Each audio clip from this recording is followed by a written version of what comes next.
Nigeria ranks among the kidnapping hotspot of the world. Over 3,000 people were kidnapped in the first quarter of 2021 alone. The figure for January 2022 has been reported as 571, and we are in August, so you can do the mathematics. Good morning. Thank you for joining us on Nigeria Now on Equa TV International. And today, to do this with me, I have my beloved sister, Lois Turaki. Good morning. Good morning. How are you doing? Fine. And you? Yeah, I'm good. It's like the weather is affecting you. You know how it is in Jos. So. Yes. Rain, and whenever, the rain fall heavily, the weather automatically changes. So sometimes we wonder whether it's still the cold season. Or we're in summer. Yeah. Like the Americans would say. Sure. Yes. You can do well to join us. We are live on Facebook and YouTube. Please drop your comment for the topic that we are going to look into today. We are still looking at insecurity. Yesterday, the president of the Federal Republic of Nigeria, President Muhammadu Buhari, granted an audience to the families of the train kidnapped that were released, and then he had a session with them, and then we want to base our discussion based on that. So you can do well to tell us how you feel. Why is it that some few people have been selected to go and see Mr. President? Are they the only families that have been kidnapped? Start counting it from when the issue of insecurity, became almost out of hand. Yeah. So from then till now, how many families do you know that have been kidnapped, that have secured their freedom? How much did they pay? Did anybody help them? Did government come to their aid? Did government give them audience? These are some of the things that Nigerians are asking, and we feel this program should do well, to really look into. And Lois.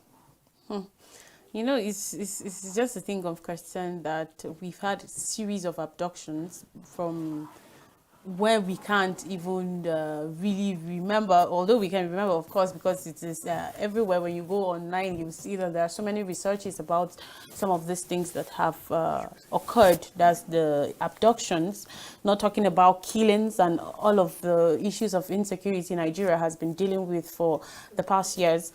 We've seen that I think this is first of its kind or so, that a particular abducted victims have been released, and then their family members have gone to, like a portion of them have gone to meet Mr. President.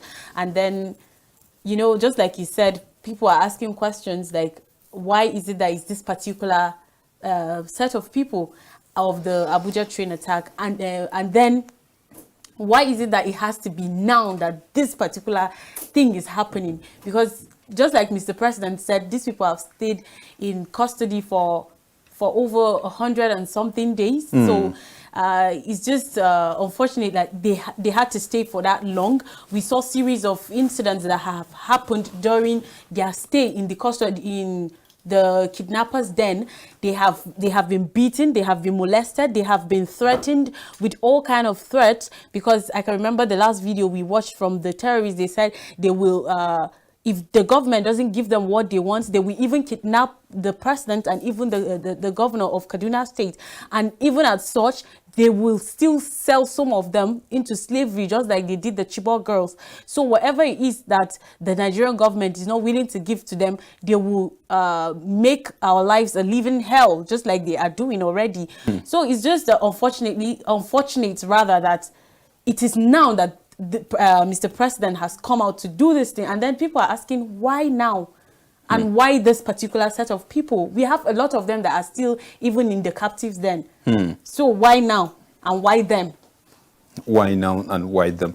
I watch his interview when he was addressing this people. You know, he was lamenting. You know, he tender. Is it that would I say is an apology from the country to the families of these people that were adopted? I can't just really figure out. Like you said, people are asking why now? Why now?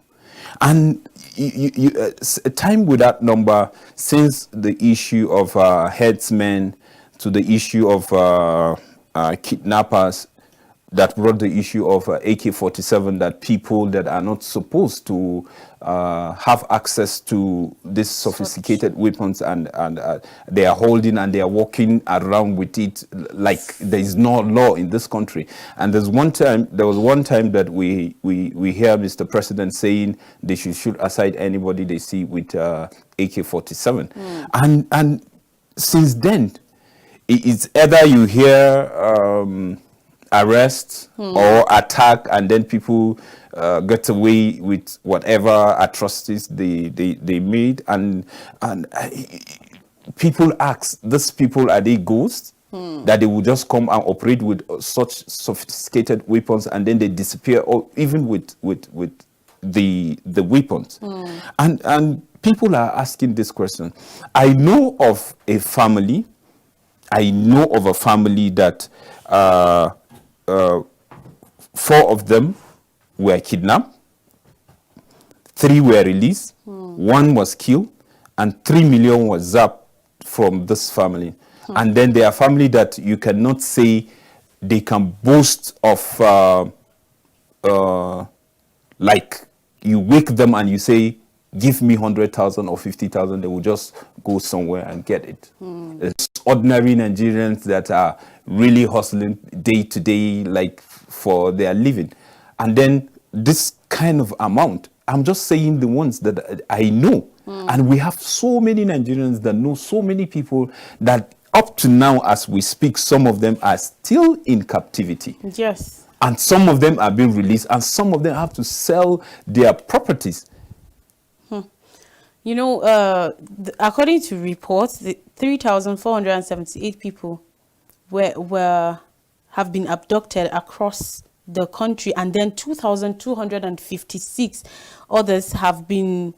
Those 3,478 people have been killed, while 2,256 others were abducted across the country. That's of December 2021. And you have mentioned a particular figure for this year, and now we're in August. And you can do the mathematics, like you said. Yeah. How many other people are still in the captives then? You know, a lot of some of these people just like you have mentioned, they cannot even afford to feed. But at the end of the day, yes, at the end of the day, they have to use funds that people can be giving out to empower them to help their small scale businesses. Imagine someone that just fries akara by the roadside, having such an amount to enhance her business.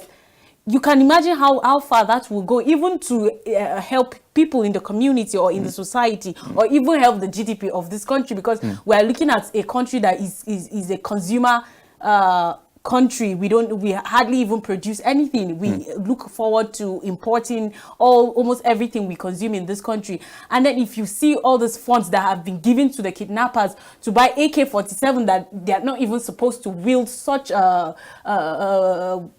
what's the word now? Such not an equipment. Such a sophisticated weapon. Yes, you know? yes.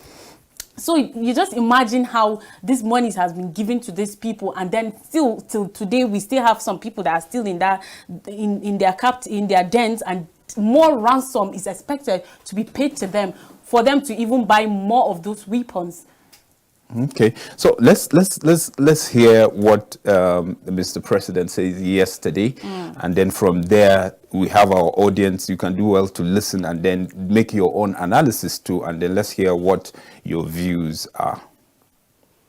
I welcome you to State House at this time when we are all enduring a period of difficulty and emotional pains as a result of loss of our citizens and loved ones and those still in captivity.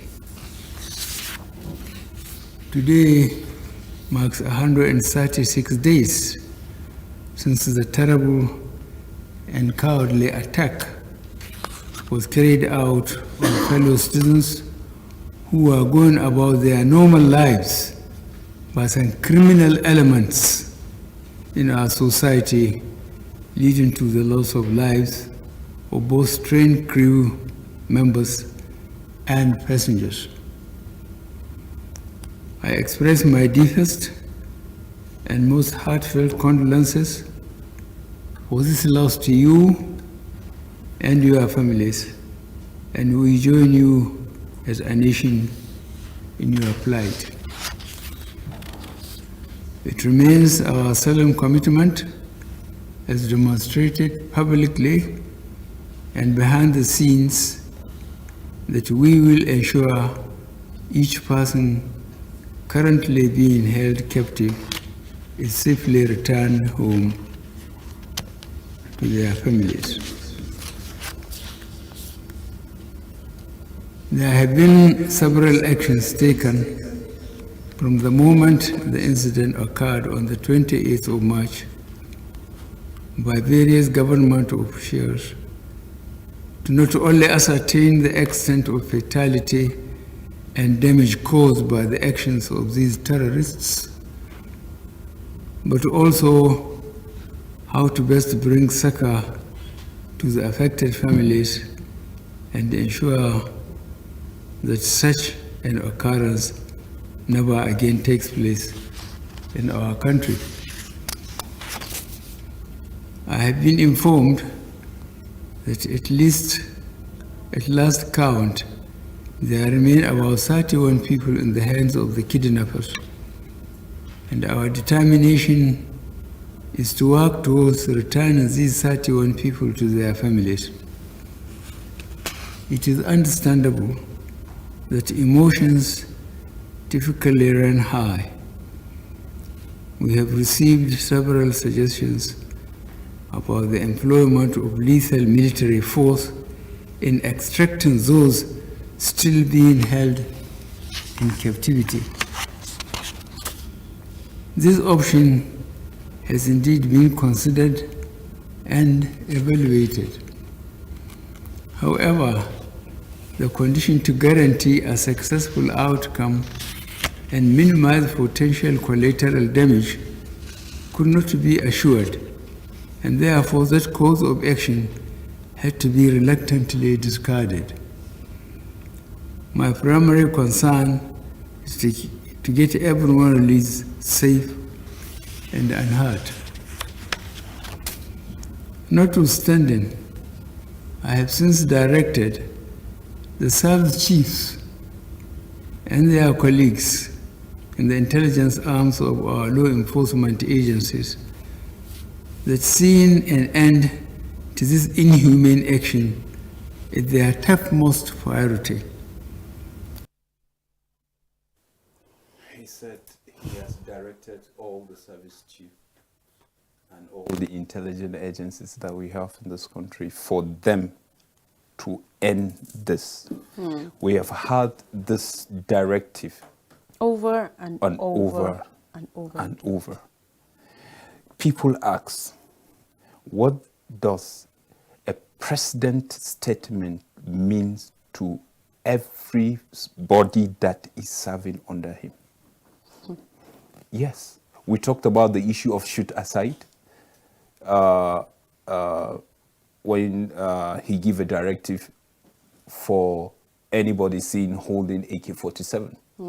Up to now, like, you wonder, even the military, there is this accusation that even the military aid them in collecting ransom and sharing ransom, and you can name it.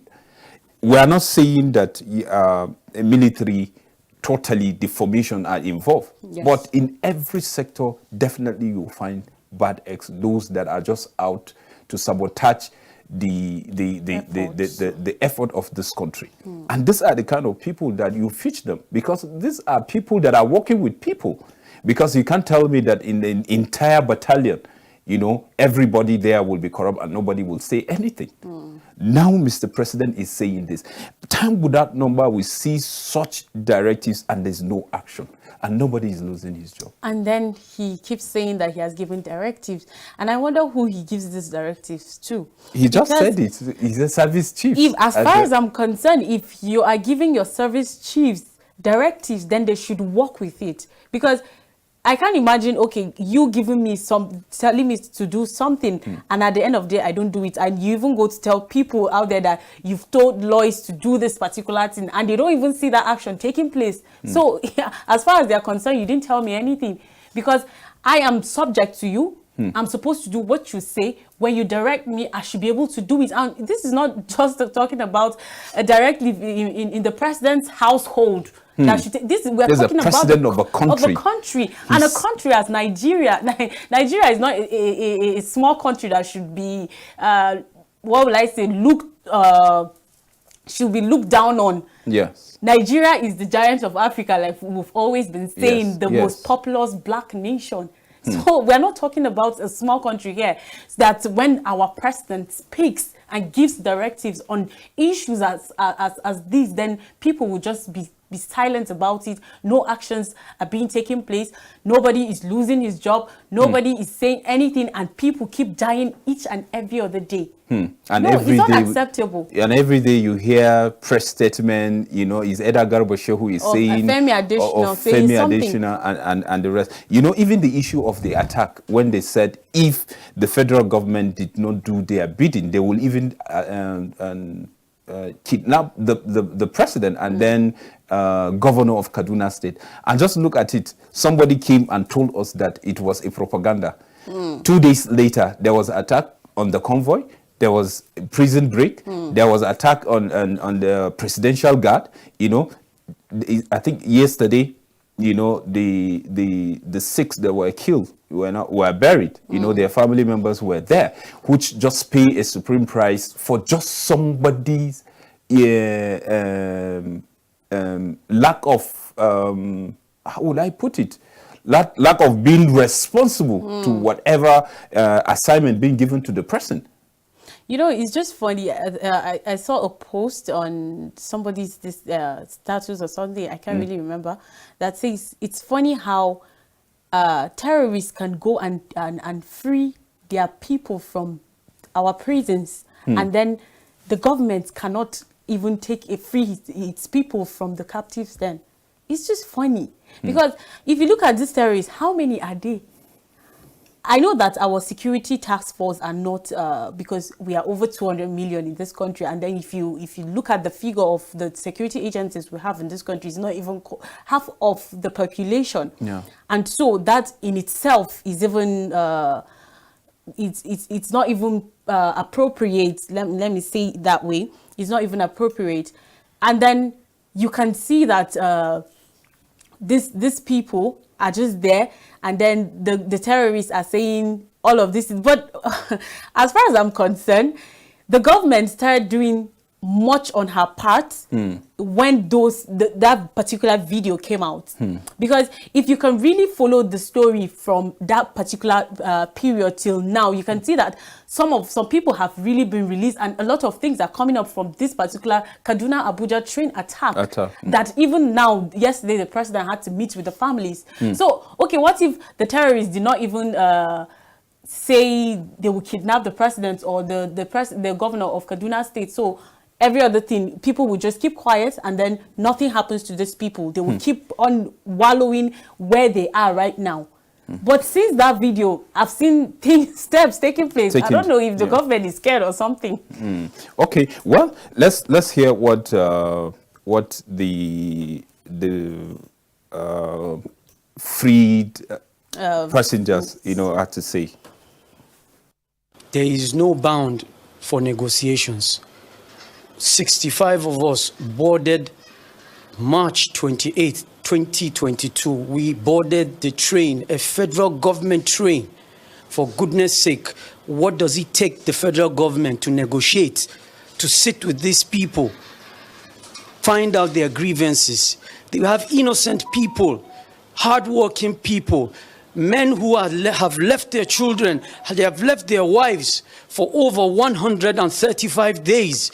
Please, we're pleading on the federal government, please sit with these people. Seek Sheikh Gumi's audience, please. By the grace of God, with him here, he could assist and alleviate and help solve these problems. It's been tough, but we thank God for his grace and mercy.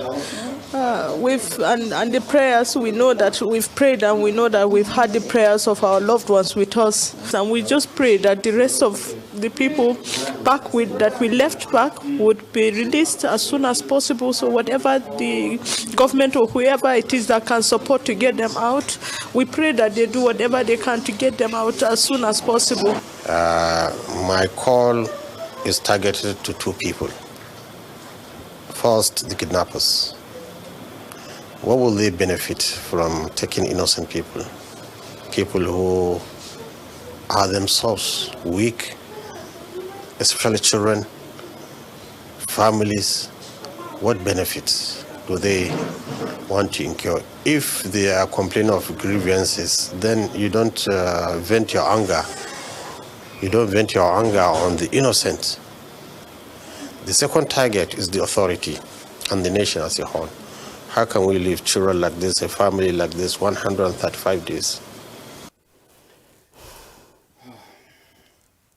It's rather disheartening, you know. This country, Nigeria, really disheartening.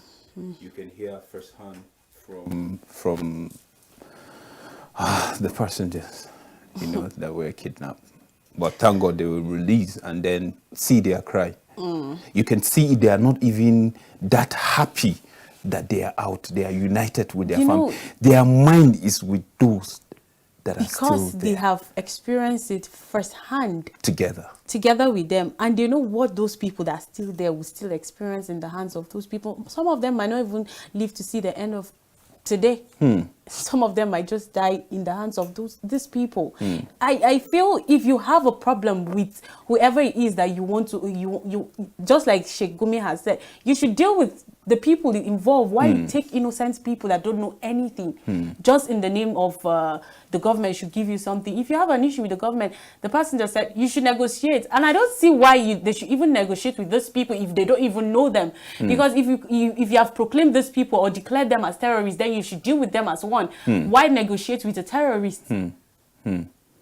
Yeah, the argument is that they will say globally that is what is obtainable. You have to negotiate with terrorists on behalf of your citizens. But I ask this question: when a force is rising against a nation, what does the law say?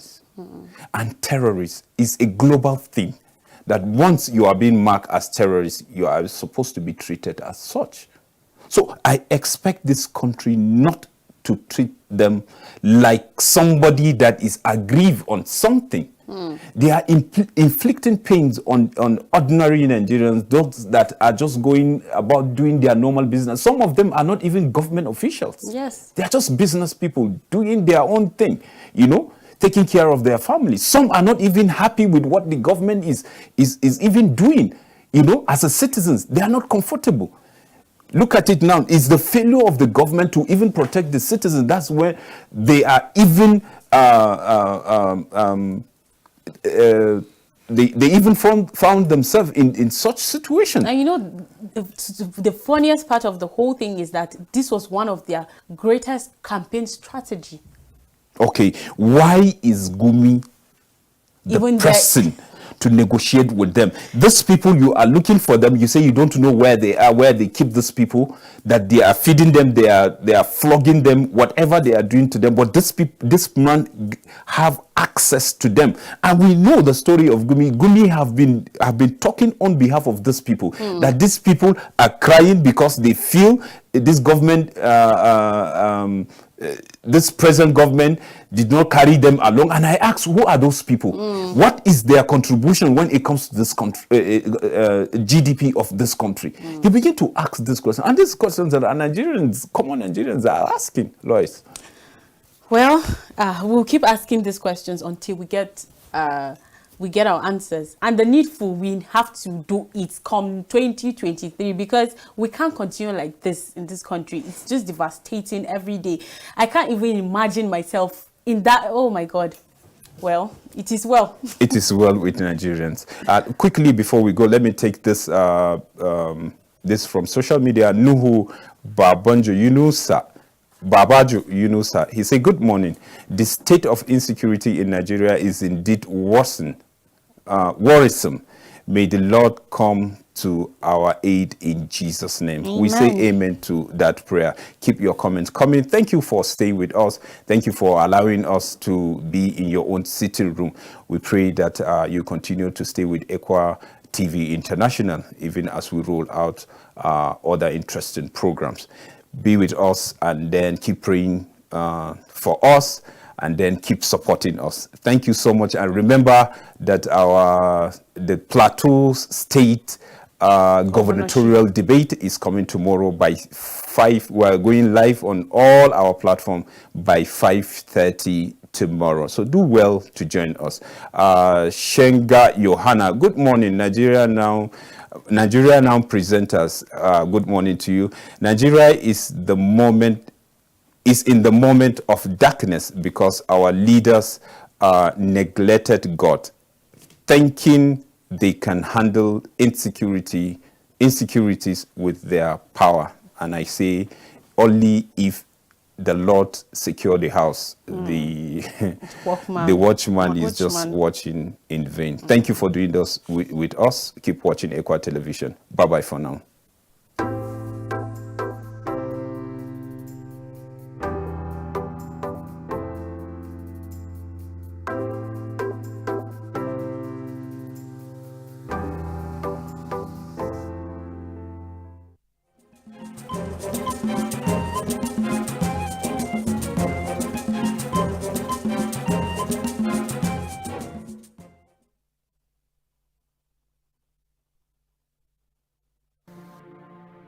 God's time. Hi, I am Crystal Legrand, coming to you from Le Grand Voyage in the Caribbean. I'm Yvette McNutt. Hi, I'm Ariel.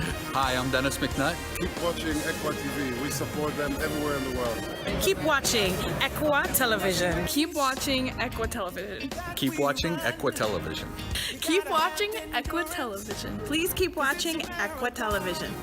Keep watching Equa Television. Showing up to win.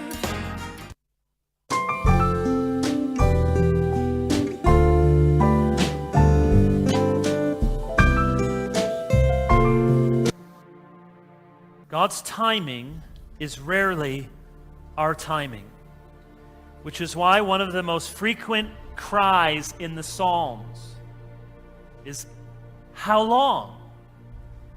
How long? Why not now, God? What possible reason could you have for making this protracted suffering